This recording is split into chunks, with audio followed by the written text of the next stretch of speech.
A humble waitress in a mountain diner gave shelter to 5 strangers during a deadly blizzard. She didn't know one of them was a powerful CEO who would later change her life forever. But when the snow melted, the whole town discovered a miracle that money could never buy. Before anything else, I need your help. Without your subscription, the algorithm might hide us from each other forever. Your comments and shares are our only hope of staying connected. Follow now so we never lose this light again. And now, let the story unfold. The wind howled across the Colorado mountains like an animal that had lost its way home. It was the kind of storm that swallowed headlights and buried towns whole, turning the highways into rivers of white. By 9 p.m., the town of Snowpine, a sleepy place perched high above the valley, was nearly invisible beneath the falling snow. Power lines swayed old pines bent beneath the weight of ice, and the last open light in the entire stretch of Highway 34 came from a single diner by the road, Brooks Diner. Inside, the smell of coffee and apple pie clung to the air. Lily Carter. 27 wiped down the counter for the 3rd time that night. She was a slender woman, average height, with chestnut brown hair tied into a practical bun, and eyes the color of late autumn honey warm, but always carrying the weariness of someone who had seen too much responsibility too soon. Her uniform was slightly faded, her hands red from both the cold and the endless dishwashing. Lily had once been a university student studying sociology, but after her mother fell ill and medical bills drained everything, she left school and returned to Snowpine to take care of her younger brother, Tom. She didn't complain much. People said she had the kind of quiet strength that made others instinctively trust her. But deep down, she feared being stuck forever in this mountain town that devoured dreams as easily as it devoured light. The diner's owner, Marianne Brooks, was in the kitchen, a sturdy woman of 60 with silver hair pulled into a loose braid and the voice of someone who had shouted over storms before. Marianne had lost her husband to an avalanche decades ago and since then had turned the diner into her fortress against loneliness. She treated her staff like family, especially Lily. "You should head home soon, sweetheart," Marianne called out, peering through the service window. "The roads will close any minute." Lily glanced at the window. Snow was piling fast against the glass, thick as whipped cream. "Home's colder than here," she answered, trying to smile. "Besides, if someone gets stranded, they'll need a place to stop." Outside, a truck passed by its headlights, a faint ghost, before vanishing into white nothingness. Lily felt a small twist of worry. Tom, her 19-year-old brother, was at a winter recital in Boulder miles away. He had texted her an hour ago. "Don't worry, sis, we're safe in the dorms. Love you." But now her phone showed no signal. She pressed her lips together and kept cleaning as if polishing the counter could polish away her fear. By 9:30, the bell above the door screamed against the wind. The door burst open snow, swirling in like smoke. 5 figures stumbled in, shivering and brushing snow from expensive coats. The first was a tall man in his late 30s, broad-shouldered, dark-haired, with the look of someone used to commanding rooms. His coat, a tailored charcoal wool, was soaked through, but he still carried himself like a man in control. His name was Ethan Ward, CEO of Ward Technologies, a San Francisco giant known for artificial intelligence systems and aggressive corporate takeovers. He was the kind of man who lived by numbers, not feelings. His jawline looked as if it had been carved by determination itself, and his gray eyes missed nothing. He was accompanied by 4 associates, 2 business analysts, a marketing director, and a woman holding a sleek camera, Sophie Lee, a 30-year-old travel journalist tagging along to document human landscapes of investment. "Is this place even open?" one of the men barked, his voice cutting through the cold. "It is," Lily replied, calmly grabbing a handful of menus. "If you're hoping for fancy cuisine, I'm afraid you're out of luck. But coffee's hot, and the soup's better than it looks." Ethan took in the cracked linoleum floor, the mismatched furniture, and the old jukebox humming quietly in the corner. He looked unimpressed, though a flicker of exhaustion softened his expression. "We'll take what you have," he said curtly. "Our SUVs are stuck in the drift. We need to wait this out." "Then you're welcome to," Lily said simply. "Pick any table. Except that one heat vent underneath's broken." Her tone startled him. Most people adjusted themselves around Ethan Ward, not the other way around. There was no deference in her voice, only practical courtesy. He felt a strange, almost forgotten sensation, someone seeing him not as the billionaire or the genius CEO, but just as a man freezing in a snowstorm. Mary Ann came out from the kitchen, her round face flushed from the heat of the stove. "Evenin'. You folks got caught in the mess?" "Yes, ma'am," Ethan answered, pulling off his gloves. "Road's blocked both ways. Figures," Mary Ann said. "You'll be safe here. Got chili on the stove, and if the power holds, I can whip up some pie." Sophie Lee set down her camera bag, shaking her head. She was of Korean-American descent, short-haired, sharp-eyed, with a notebook always tucked into her coat pocket. She smiled politely. "You're Mary Ann Brooks, right? This place was in one of those best small-town diners lists a few years back. That was a slow news year." Mary Ann laughed. "Sit anywhere, dear." Lily moved behind the counter to start the coffee pot again. The smell spread dark roast and cinnamon. Outside, the storm raged louder, howling through the mountain pass. Ethan watched her work. She wasn't beautiful in the polished sense he was used to. No designer clothes, no practiced charm, but there was precision in her movements, an unspoken discipline. When she poured the coffee, she did it the way one might perform a ritual, as if each cup mattered. His associate muttered, "I can't believe this. I was supposed to present in Denver tomorrow." "Complain later. Drink now," Lily said, setting a mug in front of him. "It's on the house. You look like you could use the heat more than I could use the money." The man blinked. Ethan raised an eyebrow. "You're not charging us for surviving a blizzard." "No," she said evenly. "Consider it a community service." Ethan chuckled a low sound. "You're generous. That's rare these days." "Generosity's not rare," Lily replied, meeting his eyes. "People just forget it's free." For the first time in years, Ethan didn't have a response. Something about her calm confidence unsettled him. He sipped the coffee. It was strong, slightly bitter grounding. Sophie quietly opened her notebook, jotting down the scene, the flicker of the diner lights, the warmth of strangers forced together. "There's a story here," she thought. "A story about the kind of humanity you only find when the world stops running." By 10, the power flickered, once then steadied. Snow now pressed halfway up the windows, the outside world vanishing completely. The storm had turned Snowpine into an island. Lily checked her phone again, still no signal from Tom. Her chest tightened. She looked at the frozen window where her reflection merged with the swirling white beyond. Ethan noticed. "You waiting for someone?" "My brother," she admitted softly. "He's stuck in Boulder. I just hope the dorms still have heat." He hesitated, unused to offering comfort.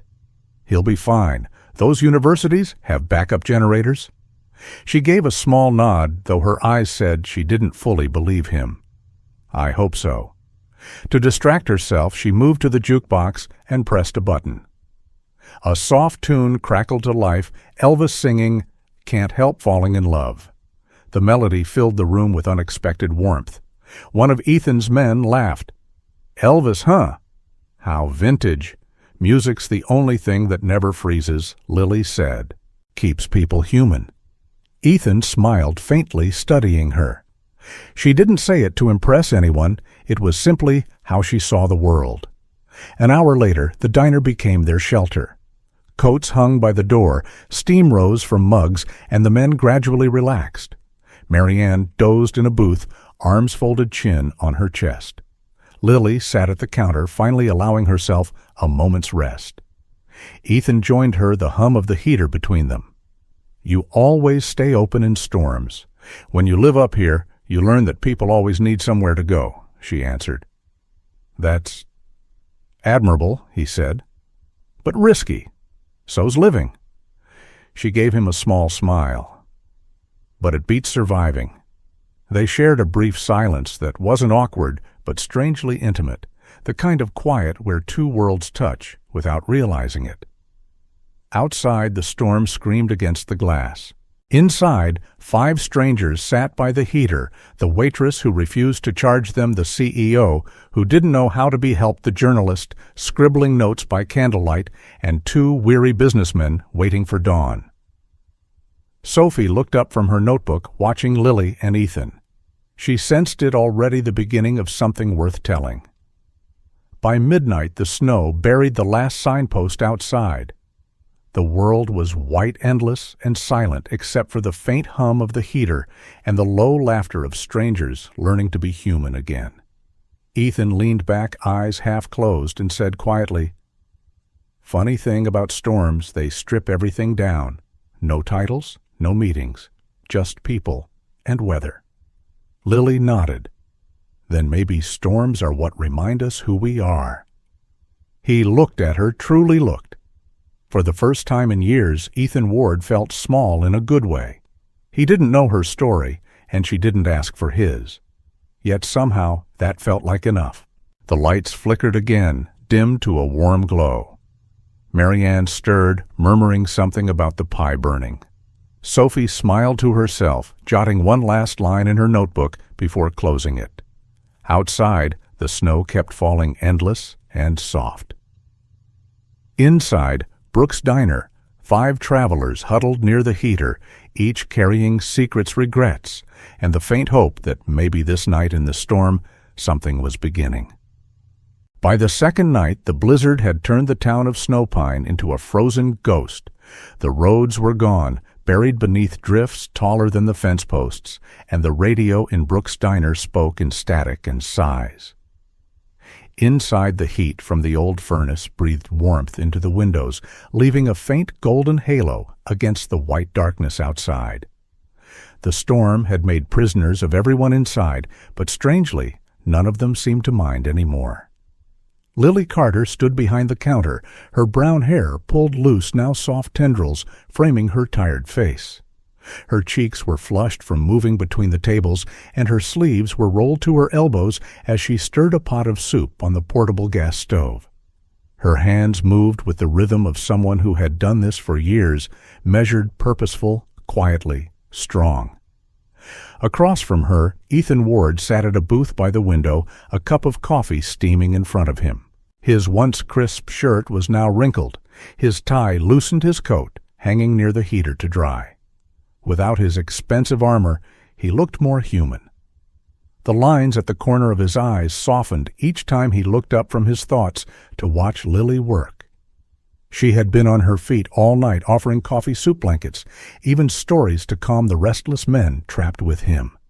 He couldn't understand it, how someone could keep smiling when the world outside looked ready to swallow them whole. At another table, Sophie Lee had unpacked her camera again. The flickering light from the hanging lamp caught her focused face as she adjusted the lens. She was 30, her short black hair curling slightly at the ends from the humidity, her dark eyes sharp yet weary from travel.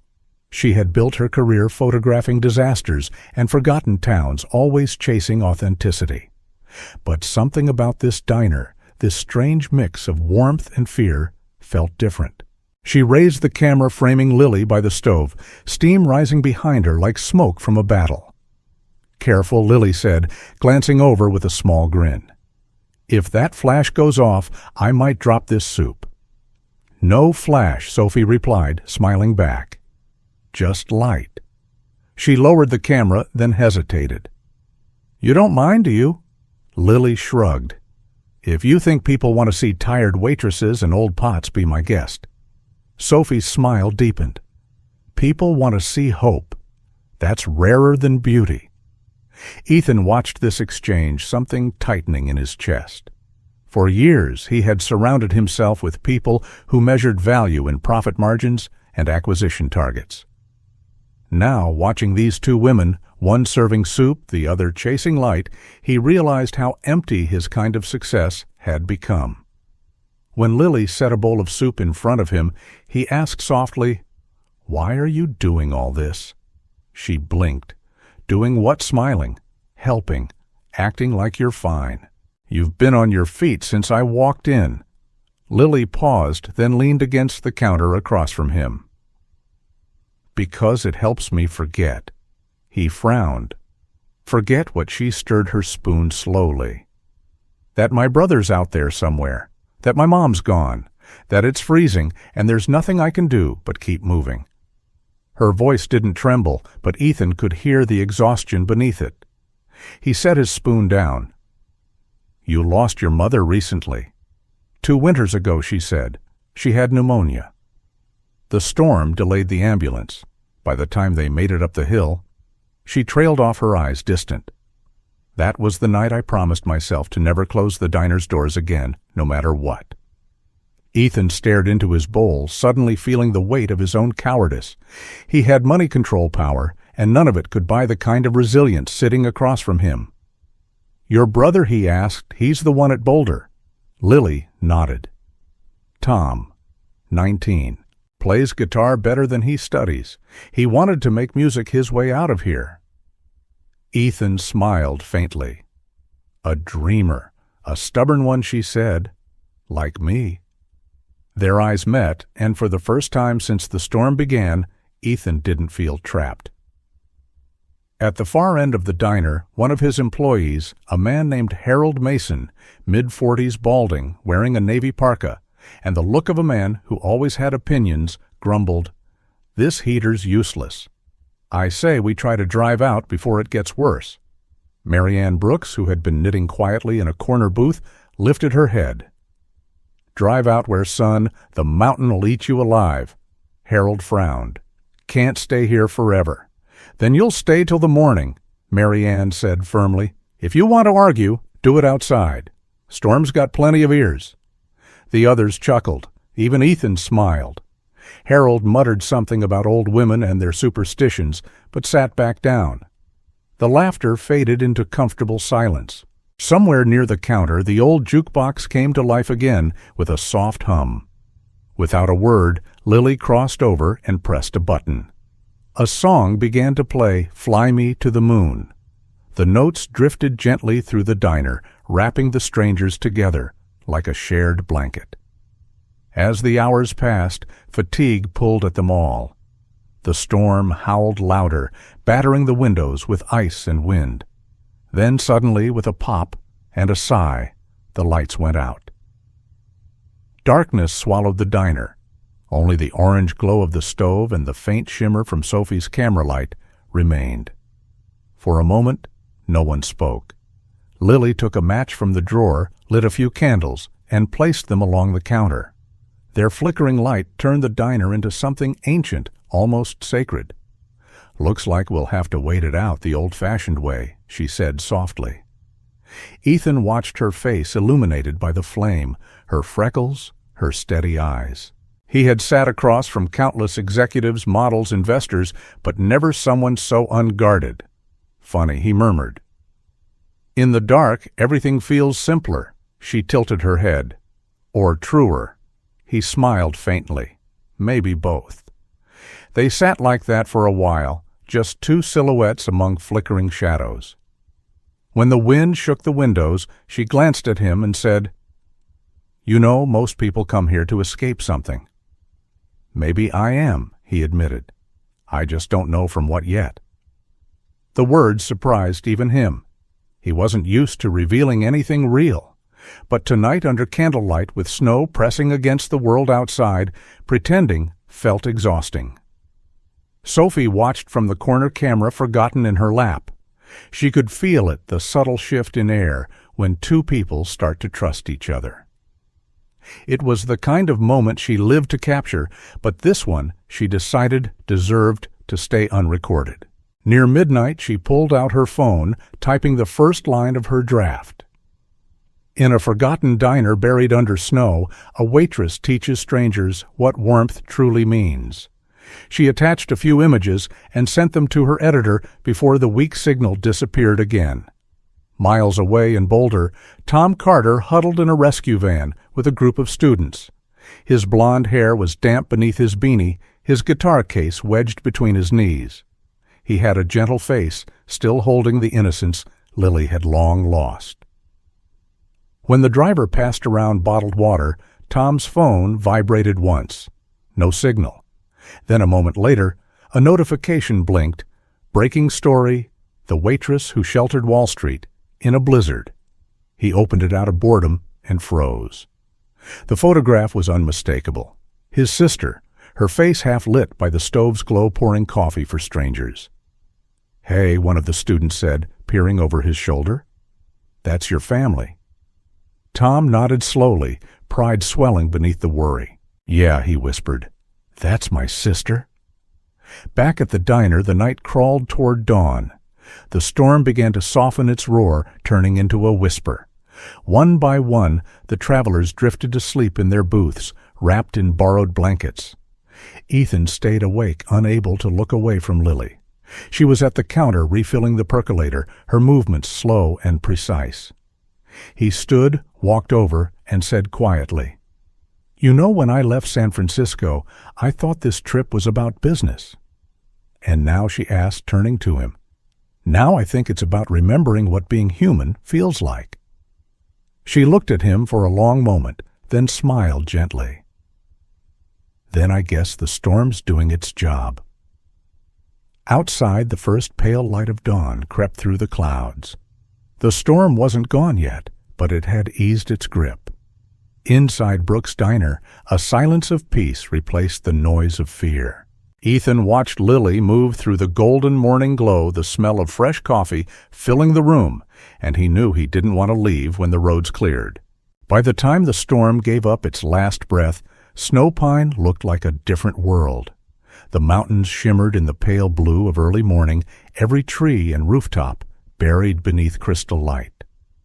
The world had been washed clean, yet inside Brooks' diner, the air carried that strange silence that comes after survival when relief feels almost heavier than fear. Lily Carter stood by the frosted window, wiping the condensation with the back of her sleeve. Her reflection merged with the snow, outside a young woman with tired eyes and the faintest trace of a smile. Behind her, the 5 travelers were gathering their things. Their laughter, awkward and brittle, filled the space that had been sacred hours before. Ethan Ward slipped on his still damp coat. The night in the diner had stripped him of something, his armor of arrogance perhaps, but in the daylight pieces of it began to return. He was again the CEO who led with logic, not feeling. Yet when his gaze fell on Lily, something inside him resisted that return to form.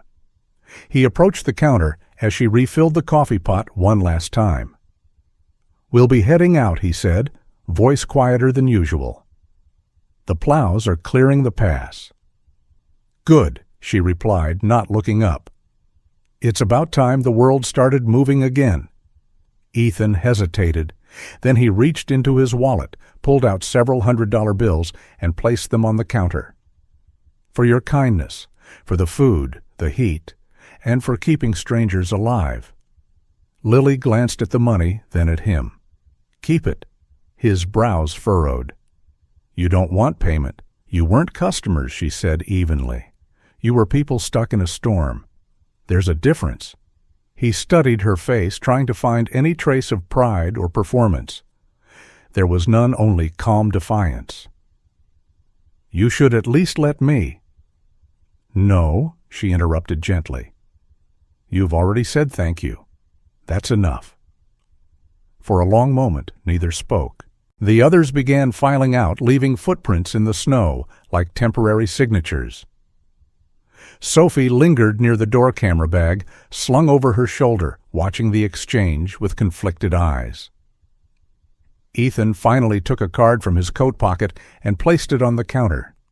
"If you ever decide you want to do something different, there's a place for you in San Francisco. Ward Technologies could use someone like you." Lily smiled faintly, a smile that carried both gratitude and distance. "I don't need to be saved, Mr. Ward. I just need to stay honest with myself and with the life I've got." He nodded slowly, pocketing his pride. Then, with one last look that said more than words, he stepped outside into the white morning. The door closed softly behind him.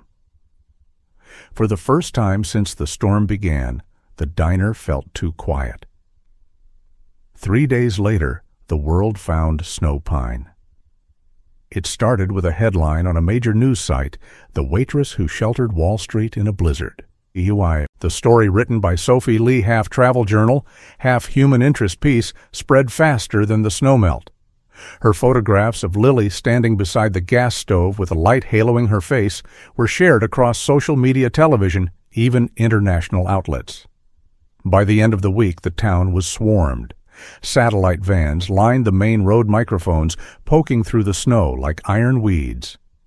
Curious tourists arrived in shiny SUVs, asking to meet the waitress. Inside the diner, Lily could barely keep up. Every table filled with reporters and influencers, every order came with a question. How does it feel to be a national symbol of kindness?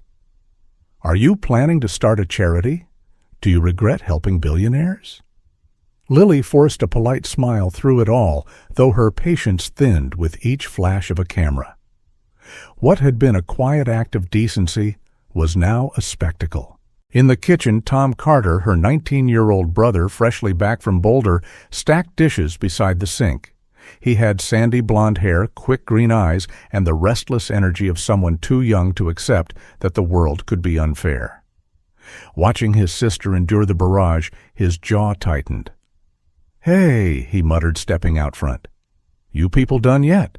She's got customers to serve, not sound bites to feed." A reporter, Linda Pierce, a woman in her early 40s with manicured nails and a fox-like grin, turned toward him. "Are you her brother? Maybe you can tell us how it feels to be related to America's favorite waitress?" Tom glared. "It feels like you should leave her alone." Lily caught his arm gently. "It's okay, Tom. They'll get bored soon." But they didn't. The more she tried to step back, the more the world pushed her forward. The kindness that had once been quiet was now loud, distorted, turned into a marketing slogan she never asked for. In San Francisco, Ethan Ward sat in his glass-walled office, staring at the same article on his tablet. The photo of Lily, the glow, the strength, made something in him ache. He had spent years mastering control, but now the memory of that small diner clung to him like warmth that wouldn't fade. Sir, his assistant Daniel Ruiz, a young man in his late 20s with sharp suits and tired ambition, entered. The Snow Pine property portfolio came back online after the storm. The Brooks Diner parcel is still under private ownership. Investors are suggesting Ethan cut him off. No buyouts. That place stays as it is. Daniel blinked. "Sir, just make it happen," Ethan said, closing the tablet. An hour later, he was on a flight to Colorado. By the time Ethan stepped out of the rental car in front of Brooks Diner, the crowd had thinned. Snow had melted into gray slush, and the once quiet cafe was now surrounded by signs reading Lily's Miracle Cafe. A news crew was packing up equipment, laughing. Inside, the warmth was gone, replaced by tension and fatigue. Lily looked up from wiping a table and froze when she saw him. Mr. Ward. Her tone was neutral, but her eyes were wary. He approached slowly, holding a sealed envelope. "You've had a busy week. If you're here to give me another business card, I've got plenty already," she said, half smiling. He placed the envelope on the counter. "Not a card, a check. For you and the diner. I thought maybe it could help with the attention." Her brow furrowed. "What's this supposed to mean?" "It means you don't have to carry this alone," he said softly. "You didn't ask for the spotlight. You helped people because that's who you are. Let me help you now." Her smile vanished. "You think money fixes everything, don't you? You feel guilty, so you write a number and it goes away. That's not don't." Her voice was low but sharp. "Don't turn this into charity. You came back because you feel sorry for me. I came back because he began, but the words caught. Because he missed her. Because he wanted to see if the connection he felt in that storm was real. None of it would make sense to her now. "Please," she said quietly, "take your check and go." For a long second they stood there, two people separated by pride, fear, and misunderstanding. Then Ethan nodded once, tucked the envelope into his coat, and turned toward the door. "Lily," he said before leaving, "not everything I do is about money." She didn't answer. The bell chimed as the door shut behind him. Outside, the last traces of snow were melting into the dirt. Inside, Lily leaned against the counter, her breath shaking. For the first time since her mother's death, she felt utterly alone. In the corner booth, Sophie Lee sat quietly, her camera untouched. She had returned to see the aftermath of her own story. Watching Lily now, she realized what she'd done. Her article had meant to celebrate kindness, but instead it had devoured it. After the crowd left, Sophie approached Lily. "I never meant for this to happen." Lily's eyes were tired, but not unkind. "I know. Sometimes good intentions cause storms too." Sophie nodded, eyes glistening. Outside, the sun slid behind the mountains, and the first quiet evening since the blizzard began to settle over Snowpine. Miles away, Ethan sat in his car at the edge of town, the envelope still in his hand. He didn't drive off. Instead, he looked toward the diner's distant lights and whispered to no one, "You think I pity you, Lily Carter. But you don't understand. Meeting you is the first thing in years that's made me want to change." He started the engine, the headlights cutting through the dusk, and disappeared down the road. For the rest of Snowpine, it was a calm night. For Lily, it was the beginning of a different kind of storm. The snow had long melted from the streets of Snowpine, leaving behind patches of wet earth and forgotten salt. Spring had crept in silently, painting the mountains with soft greens and thin mist. But for Lily Carter, the season brought no warmth. Her diner still smelled of coffee and cinnamon, yet the laughter that once filled it had faded. The crowds had gone, the cameras had disappeared, but their echo remained burning questions, broken trust, and an emptiness that the gentle hum of her coffee machine could not drown out. Mary Ann Brooks sat by the window, her silver hair tied in a loose bun, knitting as always. Her hands wrinkled but steady, moved like clockwork. "You're too quiet, dear," she said, not looking up. "Quiet isn't always peace." Lily forced a smile. "It's just quieter without the world watching, that's all." But Mary Ann's sharp eyes, blue and clear like mountain glass, saw deeper. "It's not the world you miss, Lily. It's the man you sent away." Lily didn't answer. She only poured more coffee, her fingers trembling slightly. The mention of Ethan Ward still stirred something raw inside her. She told herself she was angry that he had tried to buy her, fix her with money, like every other problem in his world. But beneath the anger was something worse, doubt. What if she had misunderstood him that night, long after the last customer left the doorbell jingled? It wasn't Ethan.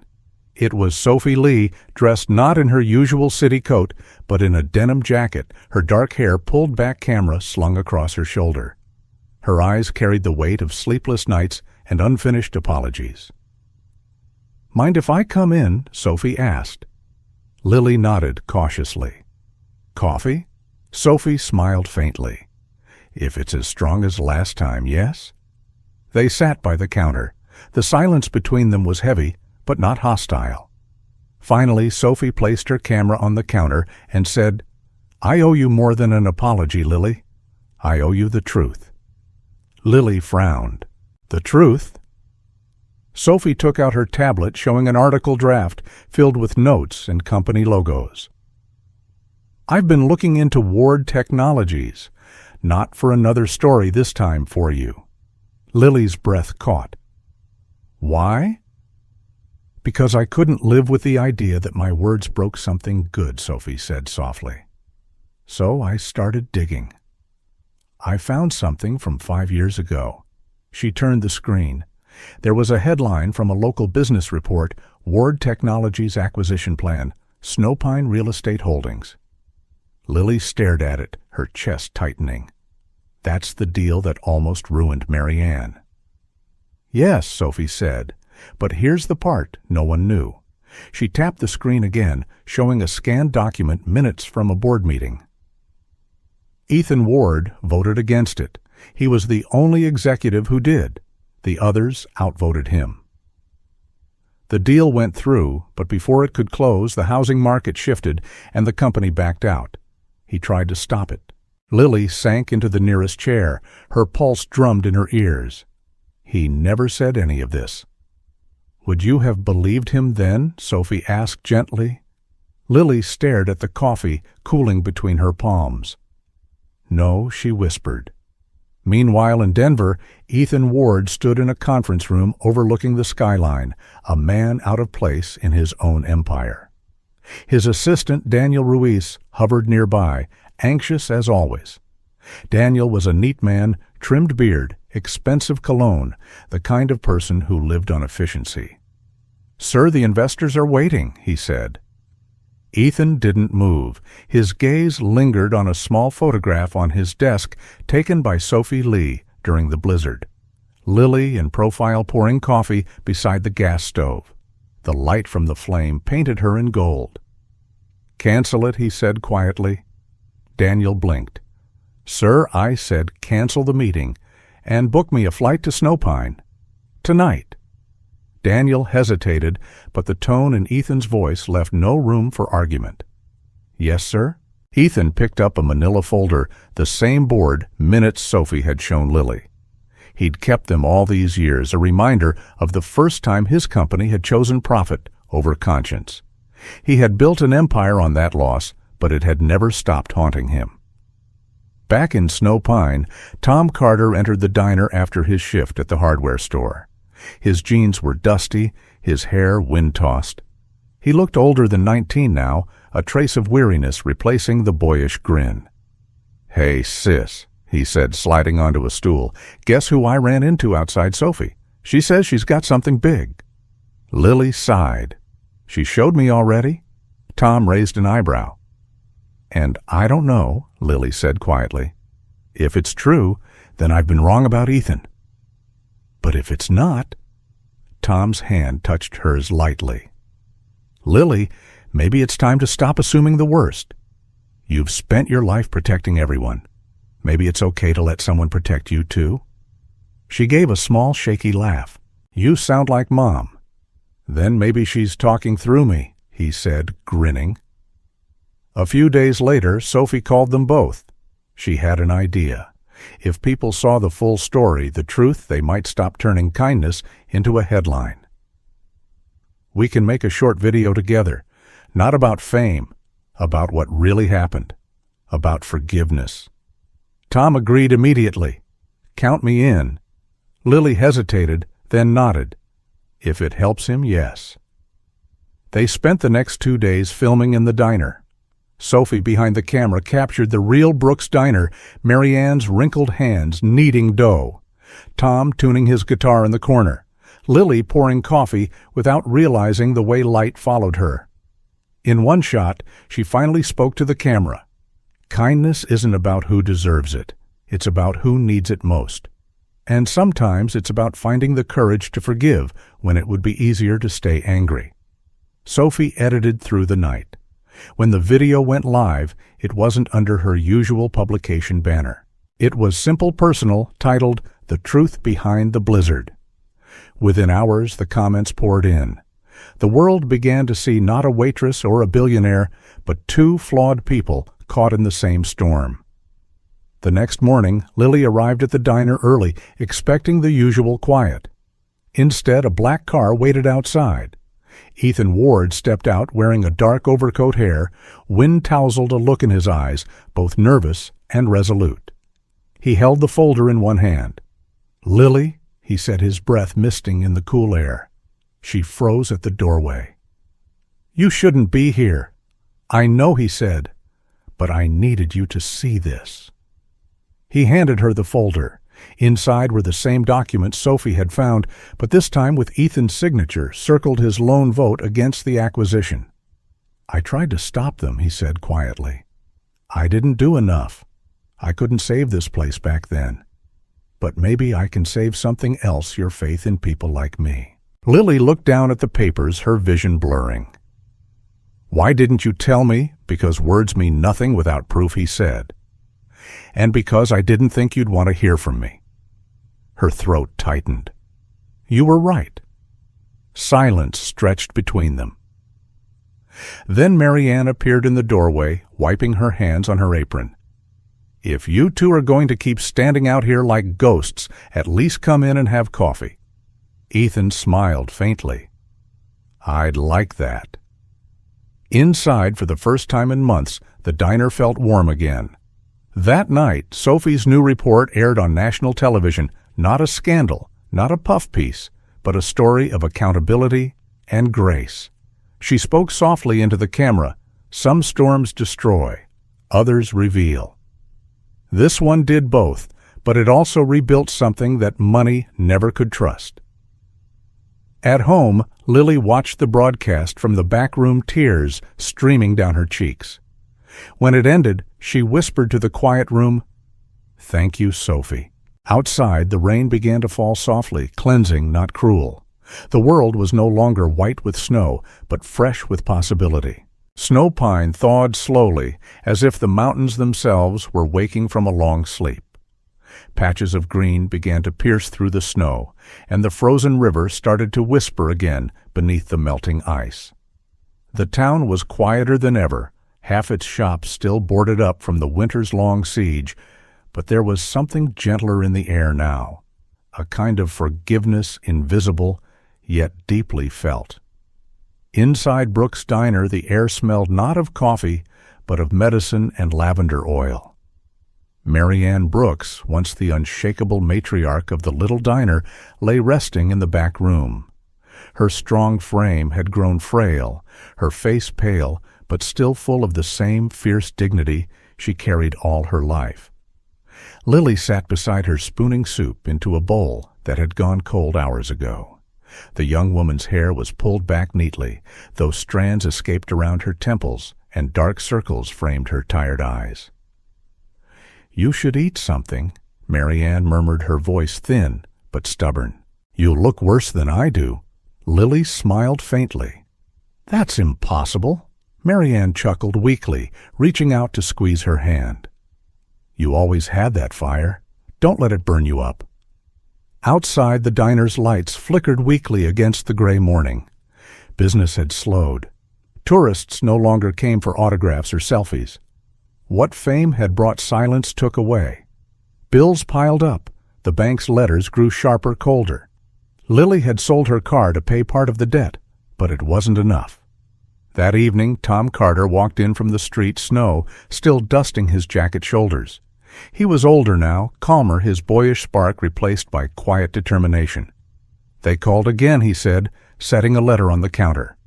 "Final notice." Lily didn't open it. She didn't need to.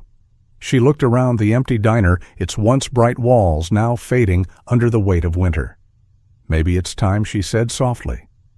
"Maybe Brooks' Diner has done all it can." Tom shook his head. "This place is Mom's promise. Yours too. You said once that as long as the light stayed on, there was still hope." Lily smiled sadly. "Hope doesn't pay rent." He was about to argue when the doorbell chimed. A man in a wool coat stepped in, tall, gray-haired, his glasses catching the dim light. He looked around nervously before removing his hat. "Miss Carter." "Yes, I'm Mr. Halden from Snowpine Community Bank," he said gently. He was in his 60s, his voice calm, his eyes kind but careful, the way of a man who'd delivered both good and bad news too many times. "I wanted to speak with you in person. The balance on your loan," Lily braced herself. "I know. Has been cleared." She blinked. What? Halden smiled faintly. "Anonymous payment, full amount. 2 days ago." Tom's mouth fell open. "You're kidding." "I'm afraid not," Halden said. "Whoever it was left a note. It said, 'No one needs to know my name. Just make sure the diner keeps its lights on.'" For a long moment, Lily couldn't speak. the words blurred together, carried away by the pounding of her heart. She didn't need to guess who it was. There was only one man who would help without asking for credit. That night she stood outside under the pale moonlight snow dripping from the eaves, her hands clutching the red wool scarf Ethan had left behind during the blizzard. It still smelled faintly of cedar and rain. In San Francisco, the air was already warm, the bay shimmering beneath sunlight. Ethan Ward stood on the rooftop of his office building, watching the city breathe below. He had changed, his suits were still sharp, his posture still proud, but his eyes held a softness they hadn't before. His company had just launched a new initiative in renewable tourism, small projects built around community businesses, not over them. It was his quiet rebellion against the kind of empire he once built. His assistant, Daniel Ruiz, appeared with a folder. "Colorado Division approved, sir. They're calling it the Sustainable Mountain Program." "It's very different from our usual ventures." Ethan smiled faintly. "Good. Let it be different." Daniel hesitated, then said, "You could announce it publicly. It'd make a good story." Ethan shook his head. "Not everything needs a spotlight." He turned back toward the skyline. For months he'd resisted the urge to call Lily. He told himself she didn't want him in her life, that her world was better untouched by his. But every time the wind blew through the city, carrying the smell of coffee and rain, he found himself remembering that small diner and the woman who taught him what decency really meant. Weeks passed. One morning, as fog rolled over the Golden Gate Bridge, Ethan entered his favorite cafe, a quiet place on Market Street, with brick walls and old jazz records. He sat in his usual corner, ordered black coffee, and unfolded his tablet to review reports. He didn't notice her at first. She was standing by the counter wearing a simple cream-colored coat and a scarf that looked heartbreakingly familiar, the same red wool one he thought he'd lost. When she turned, their eyes met. Lily Carter. For a moment, neither of them spoke. The city seemed to fade away, leaving only the echo of the storm that had once trapped them together. "I thought you didn't leave Snowpine," Ethan said, finally standing. Lily smiled softly. "Sometimes you have to follow where the light goes." He took a slow breath, afraid to break the fragile magic of the moment. "Why are you here?" She reached into her coat and pulled out a small envelope. "I brought something back. The scarf you left that night. I figured it was time it came home." He took it, fingers brushing hers. It was never lost. She hesitated, then said quietly, "If you still want that cup of coffee, you never finished. I kept your table." Ethan looked at her. Really looked, this woman who had turned his world upside down with nothing but kindness. "I've never wanted anything more." They sat together, the steam from their cups mingling in the cool morning air. It felt like the end of something old and the beginning of something infinitely better. A month later, they returned to Snowpine. The town was in bloom, the apple trees bursting with pink blossoms, the mountains green again. The old Brooks Diner had been repainted, its sign replaced with new letters, the Storm's End Café. Mary Ann's health had faded quietly, but she had left behind her blessing in a handwritten note found tucked in the cash register. If this place gave people hope, once let it keep doing so. "Don't mourn me, feed them." The cafe reopened in her memory. Ethan didn't run it. He simply funded the quiet repairs, never attaching his name. He opened a small branch office nearby, focusing on ecotourism and community renewal. Lily worked the counter again, apron tied tight, her smile returning like spring sunlight. Tom played guitar every afternoon by the window, his songs filling the cafe with warmth. Sophie, now a published author, often stopped by between book tours. Her new book, The Blizzard That Changed Us, rested by the register. On the cafe wall hung a single framed photograph, the old Brooks Diner during the storm, 5 strangers huddled near a heater. Beneath it, a brass plaque read, Hope survives all storms. One evening, as the last rays of sunset touched the mountains, Ethan and Lily stood outside the cafe, watching the snowcaps glow gold in the fading light. He reached for her hand. She didn't pull away. "Do you ever think about that night?" she asked. "Every day," he said. "It reminds me that some storms don't come to destroy us, they come to bring us home." She leaned against him, smiling through quiet tears. Above them, the wind carried the scent of coffee and blooming pine, a promise that winter was over at last. And so, as the first stars blinked awake above Snow Pine, the lights of the Storm's End Cafe glowed steady and bright, a small beacon of love, forgiveness, and the kind of kindness that no storm could ever wash away. Sometimes God's greatest miracles do not come with thunder or light. They come quietly through the hands of ordinary people, doing extraordinary kindness. The storm that once tore through Snow Pine was never a punishment.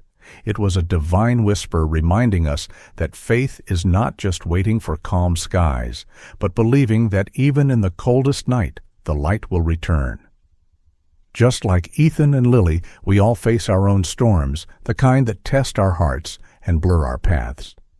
But every act of compassion, every choice to forgive, every moment we decide to love instead of fear, becomes a small miracle in itself.